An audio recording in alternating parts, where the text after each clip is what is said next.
I was at the Northside Industrial Park, elbows deep in a hydraulic press where my phone vibrated. I'm a plant mechanic. My hands are usually covered in grease, and my mind is usually on the mortgage and my 2 kids' soccer practice at Riverview Park. My wife, Sarah Walker, had texted me earlier saying her migraine was back with a vengeance, and she was going to black out the room and sleep. I felt a wave of guilt that I couldn't be there to help. I didn't know that while I was sweating in 90-degree heat to provide for us, she was cooling off in a bathtub 3 houses down. Before we continue, please comment below with the city or state you're watching from today. I love seeing how far these stories of truth and justice travel. I thought I was living the dream. I didn't realize it was a well-crafted illusion. The hydraulic press hissed as I tightened the last bolt, completely unaware that my perfect suburban life was about to be dismantled, piece by piece, just like the machinery in front of me. My name is Daniel Walker, and I've been a plant mechanic at Northside Industrial for 12 years. It's honest work, the kind that leaves your fingernails permanently stained and your back aching by Thursday. But it paid for our 3-bedroom house on Oak Ridge Drive, my kids' braces, and Sarah's nursing school loans that we finally cleared last year.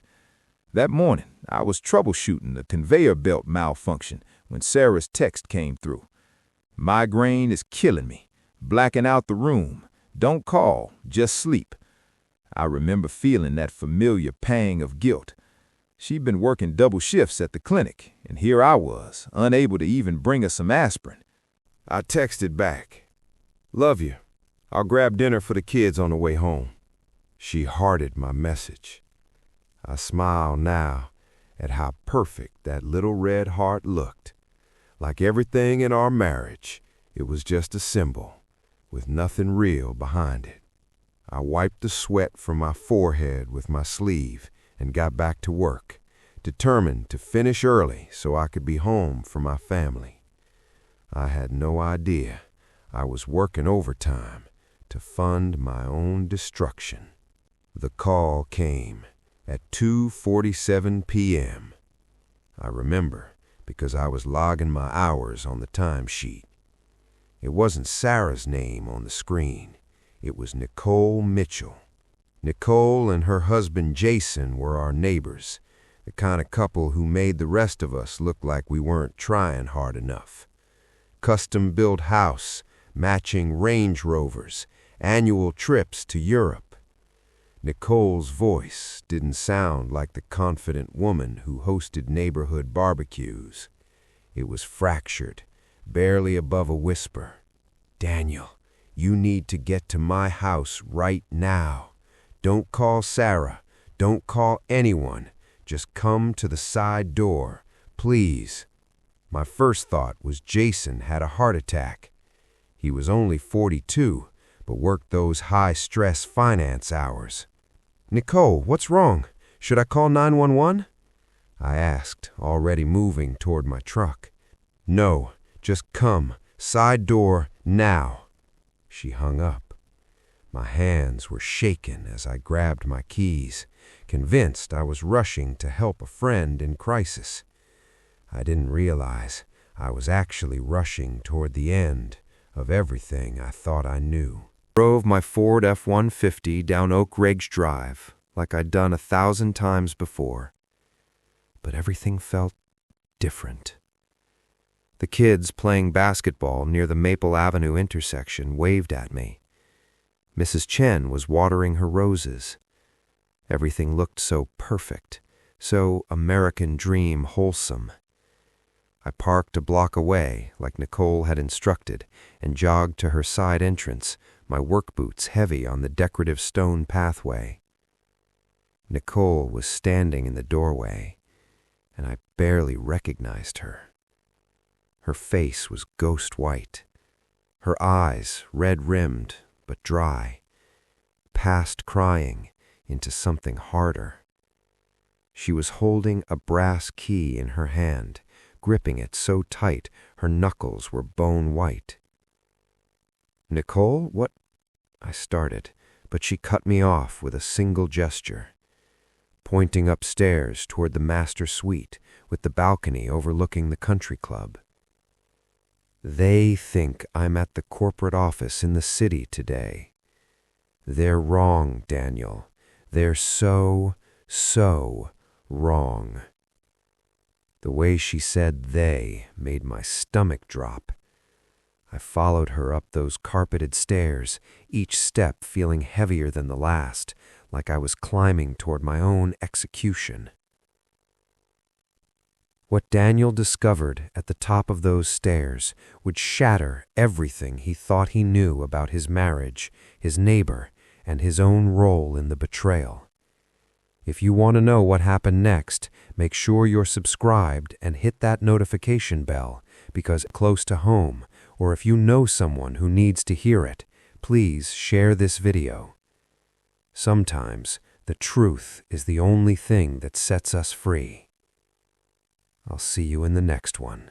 Previously, plant mechanic Daniel Walker received an urgent call from his neighbor Nicole, telling him to come to her house immediately. As he climbed the stairs to her master suite, he had no idea that his entire life was about to come crashing down. This is what happened next. Nicole stopped me in the hallway before we reached the bathroom. She didn't open the door yet. Instead, she thrust a stack of papers and Jason's iPad into my hands. "Look at the dates, Daniel." My eyes scanned the bank statements. Charges for the Cheesecake Factory 3 towns over, multiple sessions at Topgolf, boutique hotels near Hartsfield-Jackson Airport. Then I saw the dates. March 15th, the night I watched the kids so Sarah could have girls' night. April 3rd, her extra shift at the clinic. May 22nd, the weekend she went to that nursing conference. Every single date, every single lie, every single time I had kissed her goodbye and told my kids their mommy was working hard for our family. The iPad showed text messages. "Danny's got the kids tonight. We're clear until 11. He's so tired from the plant, he'll be asleep by 9. We have all night." I wasn't just a betrayed husband. I was their logistics coordinator, their schedule manager, their unpaid babysitter. I had tucked my children into bed while their mother was in another man's arms, and I had done it with a smile, proud to be supportive. The realization didn't just hurt, it humiliated me to my core. The click of Nicole turning that key in the bathroom lock sounded like a gunshot in the silent house. She threw the door open with such force it bounced off the interior wall. And there they were, in the oversized soaking tub with the jets running, surrounded by expensive bubbles and flickering candles. Jason Cole's face went from relaxed to terrified in a split second. His jaw literally dropped open like a cartoon character. Sarah's reaction was worse. For just a moment, she looked annoyed, like we'd interrupted her spa day. Then reality crashed in, and the terror bloomed across her face. I didn't yell. That's the thing about being a mechanic for 12 years. You learn that when a machine is truly broken, screaming at the gears doesn't fix anything. You assess the damage calmly and decide what can be salvaged. Sarah, I hope the water's warm, because your side of the bed is going to be freezing tonight. And don't bother coming home to check on the kids. I've already called your mother to pick them up. Sarah opened her mouth, but no sound came out. Jason tried to sink deeper into the bubbles, like he could disappear. Nicole just stood beside me, arms crossed, her rage, finally, validated. But next showed me the betrayal went far deeper than just sex. Nicole led me to Jason's home office while Sarah and Jason scrambled to get dressed. She opened his laptop and played an audio file from a recording device she'd hidden weeks ago when she first got suspicious. I heard my wife's voice, clear as day. Danny won't even notice the credit card charges. The man comes home so exhausted he falls asleep during the kids' bedtime stories. I've moved another $5,000 into the shell account. By the time you serve him papers after the holidays, he'll have nothing but his toolbox and a mountain of debt. They laughed. Actually laughed. He's so trusting, my dumb mechanic husband, working overtime while I plan my exit. He's completely disposable. Jason was a financial advisor, and he'd been helping Sarah systematically hide our joint savings, run up credit cards in my name, and prepare for a divorce that would leave me destroyed. They'd mocked me, calling me too tired and too stupid to see what was happening right under my nose. Hearing the woman I'd supported through nursing school call me disposable was the moment my grief crystallized into something else entirely. Pure, calculated resolve. End of episode 2. Daniel had discovered not just an affair, but a calculated plan to destroy him financially and emotionally. But what Sarah and Jason didn't know was that Daniel and Nicole were about to turn the tables in the most public way possible. Next. If you're invested in this story, hit that like button and subscribe so you don't miss the conclusion. Justice is coming. Previously on The Accomplice.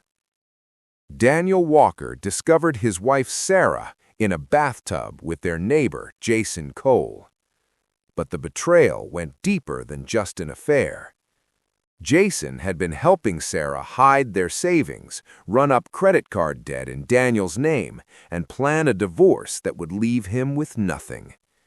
They had mocked him, called him disposable, and treated him like he was too stupid to notice. But they made one fatal mistake. They underestimated what happens when you back an honest man into a corner. This is how Daniel and Nicole fought back. Nicole and I made a pact right there in Jason's office while they were still scrambling downstairs. We didn't call the police. Not yet. We called the people who mattered. I called Sarah's parents first. The ones who never missed Sunday service and always praised Sarah's Christian values and strong marriage. We need to have an emergency family meeting at the Tavern on Main in 1 hour. It's about Sarah. It's urgent. While her parents rushed to the restaurant, confused and worried, Nicole did something brilliant. She sent the photos she'd taken of the bathtub scene to the entire neighborhood WhatsApp group and the high school PTA board, with a simple caption: "Check your plumbing, neighbors. Some leaks are bigger than others." If you're enjoying this story of truth and justice, please hit that like button. It helps these real-life lessons reach more people who need to hear them. Within 15 minutes, Sarah's phone was exploding with messages. Texts from church friends. Calls from PTA members. Messages from shocked neighbors. By the time she and Jason crept out of that house, trying to sneak back to their separate homes, their reputations were already destroyed. The golden couple and the perfect wife were gone. Replaced by the truth neither of them could spin or control. They wanted a secret life. We gave them a very public ending. The next 6 months were brutal. Lawyers, court dates, custody battles. Sarah fought for everything, just like she planned. But she didn't count on one thing: the evidence. The recordings, the bank statements, the text messages. The truth had a way of cutting through all the lies. 6 months later, I was sitting at a picnic table at Joe's barbecue, watching my kids run around the patio under the glow of string lights. The divorce had been brutal. Sarah fought for everything, just like she'd planned.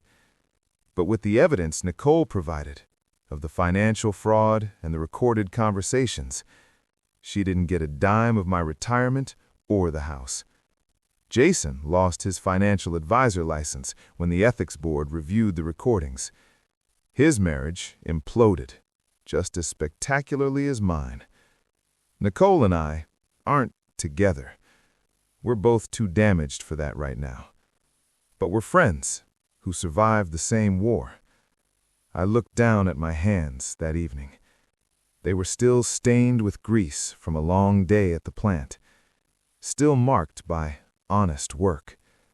But they were finally clean of the lies I'd been carrying without knowing it. Sometimes the perfect life has to be completely demolished before you can build something that actually holds your weight. I'm no longer an accomplice to my own betrayal. I'm the architect of my own future. If this story inspired you to find your own strength, if it reminded you that the truth always matters, if it showed you that honest people can fight back and win, please like this video and subscribe for more daily stories of truth, justice, and rebuilding.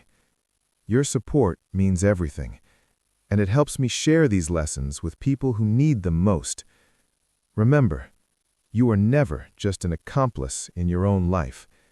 You are the architect. Build something that holds your weight. I'll see you in the next story.